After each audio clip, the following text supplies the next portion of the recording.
আজকে আমি একটা কথা বলার জন্যই আসলাম। বাট আমার লাইফের ইতিহাসটা নিয়ে বললাম।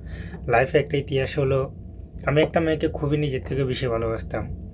বাট আমার সাথে ফেসবুকের মাধ্যমে পরিচিত হয়। তো আসলে সে মেয়েটা আমাদের পার্শ্ববর্তী এলাকারই। তো আসলে ওই মেয়েটাকে আমি নিজের থেকে বেশি ভালোবাসি। হয়তো বা তার সাথে আমার কোনো ঝগড়া বা কোনো কিছুই ছিল না। বাট ছিল খালি শুধু একটু গালিগালাজ করছিলাম। যদি ভালোবাসা মানুষটা গালিগালাজ শুনে যদি থাকতে না পারে, তাহলে সে কখনো থাকতে পারবে না। কিন্তু সে আমাকে কথা দিয়েছে কখনো ছেড়ে চলে যাবে না, কখনো আমার লাইফ থেকে হারিয়ে যাবে না। কিন্তু সে মানুষটা আজ সে হারিয়ে গেল। সে মানুষটা হয়তো বা টাকার কাছে বিক্রি হয়েছে। সে তাকে বিভিন্ন লোকে টাকা দিয়ে গ্রহণ করে রাখছে।